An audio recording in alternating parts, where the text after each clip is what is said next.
welcome to my channel. Audiobook by Mansha. Point 2. The biggest secret of dealing with people. There is only one way under high heaven to get anybody to do anything. Did you ever stop to think of that? Yes, just one way, and that is by making other person what to do it. Remember, there is no other way. Of course, you can make someone want to give you their watch by sticking a revolver in their ribs. You can make your employees give you cooperation until your back is turned by threatening to fire them. You can make a child to do what you want it to do by a whip or a threat. But these crude methods have sharply undesirable repercussions. The only way I can get you to do anything is by giving you what you want. What do you want? Sigmund Freud said that everything you and I do springs from two motives, the sex urge and the desire to be great. John Dewey, one of America's most profound philosophers, phrased it a bit differently. Dr. Dewey said that the deepest urge in human nature is the desire to be important. Remember that phrase, the desire to be important. It is significant. You are going to hear a lot about in this book. What do you want? Not many things, but the few that you do wish, you crave with an insistence that will not be denied. Some of the things most people want include health and the preservation of life. Point 2. Food, sleep, money, and the things money will buy. Life in the hereafter, sexual gratification, the well being of our children, a feeling of importance. Almost all these wants are usually gratified, all except one. But there is none longing almost as deep, almost as imperious as the desire for food or sleep, which is seldom gratified. It is what Fred calls the desire to be great. It is what Dewey calls the desire to be important. Lincoln once began a letter saying, "Everybody likes a compliment." William James said, "The deepest principle in human nature is the craving to be appreciated." He didn't speak, mind you, of the wish or the desire or the longing to be appreciated. He said the craving to be appreciated. Here is a gnawing and unflattering human hunger, and the rare individual who honestly satisfies this heart hunger will hold people in the palm of his or her hand, and even the undertaker will be sorry when he dies. The desire for a feeling of importance is one of the chief distinguishing differences between mankind and the animals. To illustrate, when I was a farm boy out in Missouri, my father bred fine dark Jersey hogs and pedigreed white-faced cattle. We used to exhibit our hogs and white-faced cattle at the country fairs and live stock shows throughout the Middle West. We won first prizes by the score. My father pinned his blue ribbons on the sheet of white muslin, and when friends or visitors came to the house, he would get out the long sheet of muslin. He would hold one end and I would hold the other while he exhibited the blue ribbons. The hogs didn't care about the ribbons they had won, but father did. These prizes gave him a feeling of importance. If our ancestors hadn't had this flaming urge for a feeling of importance, civilization would have been impossible without it. We would have been just about like animals. It was this desire for a feeling of importance that led an uneducated, poverty stricken grocery clerk to study some law books he found in the bottom of a barrel of household plunder that he had bought for 50 cents. You have probably heard of this grocery clerk. His name was Lincoln. It was this desire for a feeling of importance that inspired Dickens to write his immortal novels. This desire inspired Sir Christopher Wren to design his symphonies in stone. This desire made Rockefeller amass millions that he never spent, and this same desire made the richest family in your town build a house for too long or too large for its requirements. The desire make you want to wear the latest styles, drive the latest cars, and talk about your brilliant children. It is this desire that lures many boys and girls into joining gangs and engaging in criminal activities. The average young criminals, according to E.P. Mulney, one-time police commissioner of New York, is filled with ego, and his first request after arrest is for those lurid newspapers that make him out a hero. The disagreeable prospect of serving time seems remote so long as he can blot over like his likeness, sharing space with pictures of sports figures, movie and TV stars and politicians. If you tell me how you get your feelings of importance, I'll tell you what you are. That determines your character. That is the most significant thing about you. For example, John D. Rockefeller got his feelings of importance by giving money to erect a modern hospital in Peking, China, to care for millions of people, poor people whom he had never seen and never would see. Dillinger, on the other hand, got his feelings of importance by being a bandit, a bank robber, and killer. When the FBI agents were hunting him, he dashed into a farmhouse up in Minnesota and said, I am Dillinger. He was proud of the fact that he was public enemy number one. I am not going to hurt you, but I am Dillinger, he said. Yes, the one significant difference between Dillinger and Rockefeller is how they got their feeling of importance. History sparkles with amusing examples of famous people struggling for a feeling of importance. Even George Washington wanted to be called His Mightiness the President of the United States, and Columbus pleaded for the little Admiral of the Ocean and Viceroy of India. Catherine the Great refused to open letters that were not addressed to Her Imperial Majesty, and Mrs. Lincoln in the White House turned upon Mrs. Grant like a tigress and shouted, How dare you be seated in my presence until I invite you?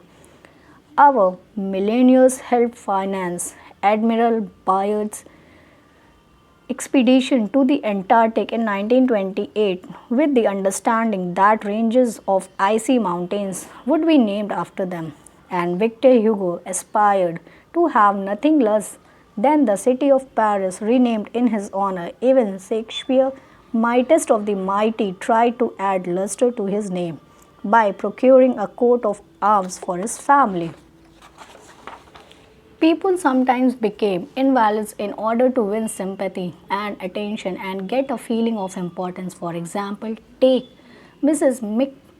McKinley. She got a feeling of importance by forcing her husband, the President of the United States, to neglect important affairs of state while he reclined on the bed beside her for hours at a time, his arm about her, soothing her to sleep. She fed her gnawing desire for attention by insisting that he remain with her while she was having her teeth fixed, and once created a stormy scene when he had to leave her alone with the dentist while he kept an appointment with John Hay, his Secretary of State.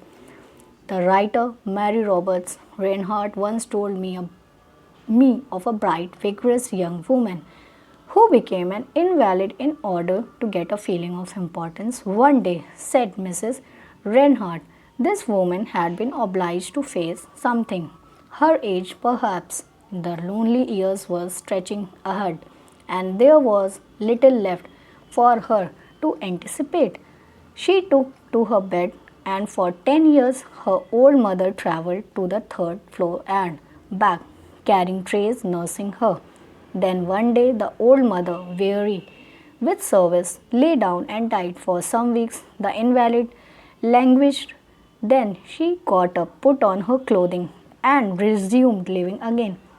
Some authorities declare that people may actually go insane in order to find in the dreamland of insanity the feeling of importance that has been denied them in the harsh world of reality. There are more patients suffering from mental diseases in the United States than from all other diseases combined. What is the cause of insanity? Nobody can answer such a weeping question. But we know that certain diseases such as syphilis break down and destroy the brain cells and result in insanity. In fact, about one half of all mental diseases can be attributed to such physical causes as brain lesions, alcohol, toxins, and injuries. But the other half, and this is the appealing part of the story, the other half of the people who go insane apparently have nothing organically wrong with their brain cells. In post mortem examinations, when their brain tissues are studied under the highest powered microscopes, these tissues are found to be apparently just as healthy as yours and mine. Why do these people go insane? I put that question to the head physician of one of our most important psychiatric hospitals. This doctor, who has received the highest honors and the most coveted awards for his knowledge of this subject, told me frankly that he didn't know why people went insane. Nobody knows for sure, but he did say that many people who go insane find in insanity a feeling of importance that they were unable to achieve in the world of reality. Then he told me this story. I have a patient right now whose marriage proved to be a tragedy. She wanted love, sexual gratification, children, and social prestige, but life blasted all her hopes. Her husband didn't love her. He refused even to eat with her and forced her to serve his meals in his room upstairs. She had no children, no social standing. She went insane. And in her imagination, she divorced her husband and resumed her maiden name.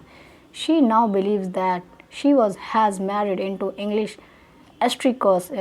aristocracy, and she insists on being called Lady Smith. And as for children, she imagines now that she has had a new child every night. Each time I call on her, she says, "Doctor, I had a baby last night." Life once wrecked all her dream ships on the sharp rocks of reality, but in the sunny fantasy isles of insanity, all her barkentines race into port with canvas billowing and wind singing through the mast. Tragic. Oh, I don't know, her physician said to me. If I could stretch out my hand and restore her sanity, I wouldn't do it. She is much happier as she is. If some people are so hungry for a feeling of importance that they actually go insane to get it, imagine what miracle you and I can achieve by giving people honest appreciation. This side of insanity. One of the people in American business to be paid a salary of over $1 million a year, where there was no income tax and a person earning $50 a week was considered well off, was Charles Schwab. He had been picked by Andrew Carnegie to become the first president of the newly formed United States Steel Company in 1921. When Schwab was only 38 years old, Schwab later left US Steel to took over the then troubled Bethlehem Steel Company, and he rebuilt it into one of the most profitable companies in America. Why did Andrew Carnegie pay $1 million a year or more than $3,000 a day to Charles Schwab? Why? Because Schwab was genius. No, because he knew more about the manufacture of steel than other people. Nonsense. Charles Schwab told me himself that he had many men working for him who knew more about the manufacture of steel than he did. Schwab says that he was paid this salary largely because of his ability to deal with people. I asked him how he did it. Here is his secret, set down in his own words. Words that ought to be cast in eternal bronze and hung in every home and school, every shop and office in the land. Words that children ought to memorize instead of wasting their time memorizing the conjunction of Latin verbs or the amount of the annual rainfall in Brazil. Words that will all but transform your life and mine if we will only live them. I consider my ability to arouse enthusiasm among my people, said Schwab, the greatest asset I possess, and the way to develop the best that is in a person is by appreciation and encouragement. There is nothing else that so kills the ambitions of a person so as criticism from superiors. I never criticize anyone. I believe in giving a person incentive to work So I am anxious to praise but loath to find fault. If I like anything, I am hearty in my approbation and lavish in my praise. That is what Squab did. But what do average people do? The exact opposite. If they don't like a thing, they bawl out their subordinates. If they do like it, they saw nothing. As the old couplet says, once I did bad and that I heard ever. Twice I did good, but that I heard never. In my wide association in my life, meeting with many great people in various parts of the world, Squab declared, I have yet to find the person, however great or exalted their station, who did not better work but put forth great efforts under a spirit of approval that than they would ever do under a spirit of criticism. That, he said, frankly was one of the most outstanding reasons for the phenomenal success of Andrew Carnegie. Carnegie praised his associates publicly as well as privately. Carnegie wanted to praise his assistants even on his tombstone. He wrote an epitaph for himself which read, here lies one who knew how to get around him men who were cleverer than himself. Sincere appreciation was one of the secrets of the first John D. Rockefeller's success in handling men. For example, when one of his partners, Edward T. Bedford, lost $1 million for the firm by a bad buy in South America, John D. might have criticized, but he knew Bedford had done his best and the incident was closed. So Rockefeller found something to praise. He congratulated Bedford because he had been able to save 60% of the money he had invested. That's splendid, said Rockefeller. We don't always do as that upstairs.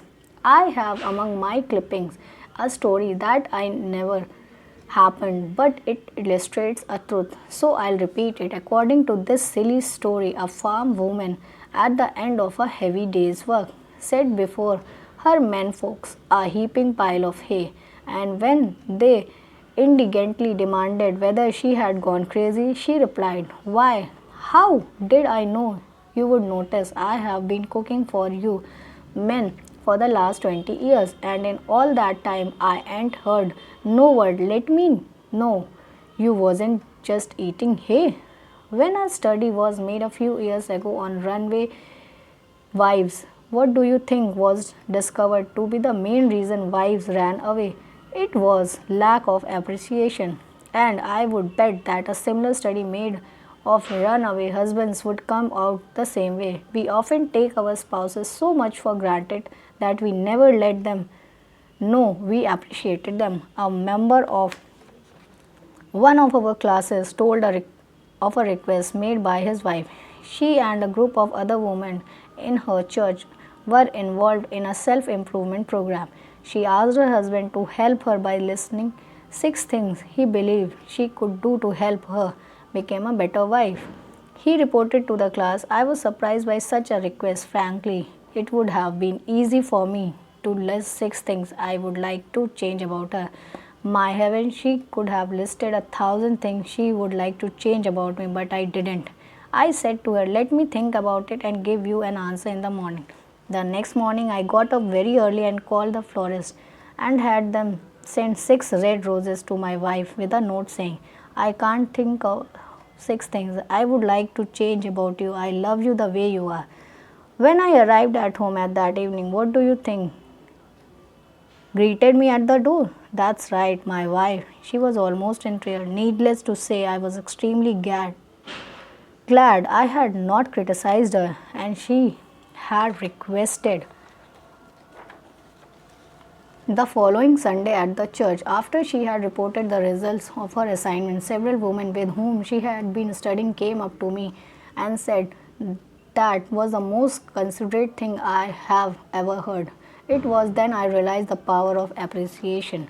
Florence Ziegfeld, the most spectacular producer who ever dazzled Broadway, gained his reputation by his subtle ability to glorify the American girl.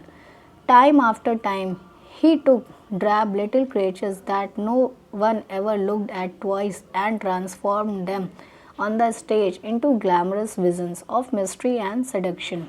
Knowing the value of appreciation and confidence, he made women feel beautiful by the sheer power of his gallantry and consideration. He was practical. He raised the salary of chorus girls from $30 a week to as high as 175, and he was also cleverest on opening night at the Follies. He sent telegrams to the stars in the cast, and he dil- deluged every chorus girls in the show with American Beauty roses. I once succumbed to the fad of fasting and went for 6 days and nights without eating. It wasn't difficult. I was less hungry at the end of the sixth day than I was at the end of the second. Yet I know you people who would think they had committed a crime if they let their families or employees go for 6 days without food, but they will let them go for 6 days in 6 weeks and sometimes 60 years without giving them the hearty appreciation that they crave almost as much as they crave food. When Alfred Lunt, one of the great actors of his time, played the leading role in the reunion in Vienna, he said, "There is nothing I need so much as nourishment for my self esteem. We nourish the body of our children and friends and employees, but how seldom do we nourish their self esteem? We provide them with roast beef and potatoes to build energy, but we neglect to give them kind words of appreciation that would sing in their memories for years, like the music of the morning stars." Paul Harvey, in one of his radio broadcasts, the rest of the story told how showing sincere appreciation can change a person's life. He reported that years ago a teacher in Detroit asked Stevie Morris to help her find a mouse that was lost in the classroom. You see, she appreciated the fact that nature had given Stevie something no one else in the room had. Nature had given Stevie a remarkable pair of ears to compensate for his blind eyes. But this was really the first time Stevie had been shown appreciation for those talented ears. Now, years later, he says that this act of appreciation was the beginning of a new life. You see, from that time on, he developed his gift of hearing and went on to become under the stage name of Stevie Wonder, one of the great pop singers and songwriters of the 70s. Some readers are saying right now as they read these lines, "Oh, pooh, flattery, bear oil. I have tried that stuff. It doesn't work. Not with intelligent people." Of course, flattery seldom works with discerning people. It is shallow, selfish, and insincere. It ought to fail, and it usually does. True, some people are so hungry, so thirsty for appreciation that they will swallow anything, just as a starving man will eat grass and fish worms. Even Queen Victoria was susceptible to flattery. Prime Minister Benjamin Disraeli confessed that he put on thick in dealing with the Queen. To use these exact words, he said, "Spread it on with the trowel." But Disraeli was one of the most polished, deft, and adroit men who ever ruled the far-flung British Empire. He was a genius in his line. What would work for him wouldn't necessarily work for you and me. In the long run, flattery will do you more harm than good. Flattery is counterfeit, and like counterfeit money, it will eventually get you into trouble if you pass it to someone else. The difference between appreciation and flattery, that is simple. One is sincere and the other is insincere. One comes from the heart out, the other from the teeth out. One is unselfish, the other selfish. One is universally admired, the other universally condemned. I recently saw a bust of Mexico hero General Alvaro Obregon in the Cafetic Palace in Mexico City. Below the bust are carved these wise words from the General Obregon philosophy: "Don't be afraid of enemies who attack you, be afraid of the friends who flatter you." No, no, no, no. I am not suggesting flattery. Far from it. I am talking about a new way of life. Let me repeat, I am talking about a new way of life. King George V had a set of 6 maxims displayed on the walls of his study at Buckingham Palace. One of these maxims said, "Teach me neither to proffer nor receive cheap praise. That all flattery is cheap praise." I once read a definition of flattery that make me worth repeating. Flattery is telling the other person precisely what they think about themselves. Use what language you will, said Ralph Waldo Emerson. You can never say anything what you are. If all we had to do was flatter, everybody would catch on and we should all be experts in human relation. When we are not engaged in thinking about some definite problem, we usually spend about 95% of our time thinking about ourselves. Now, if we stop thinking about ourselves for a while and begin to think of the other person's good points, we won't have to resort to flattery or so cheap and false that it can be spotted almost before it is one of the mouth. One of the most neglected virtues of our daily existence is appreciation. Somehow we neglect to praise our son or daughter when he or she brings home a good report card. And we fail to encourage our children when they first succeed in baking a cake or building a birdhouse. Nothing pleases children more than this kind of parental interest and approval. The next time you enjoy Filtered mignon at the club, send word to the chef that it was excellently prepared, and when a tired salesperson shows you unusual courtesy, please mention it. Even minister, lecturer and public speaker knows the discouragement of pouring himself or herself to an audience and not receiving a single ripple of appreciative comment. What applies to professionals applies doubly to workers in the offices, shops and factories, and our families and friends in our interpersonal relations. We should never forget that all our associations are human beings and hunger for appreciation. It is the legal tender that all souls enjoy. Try leaving a friendly trail of little sparks of gratitude on your daily trips.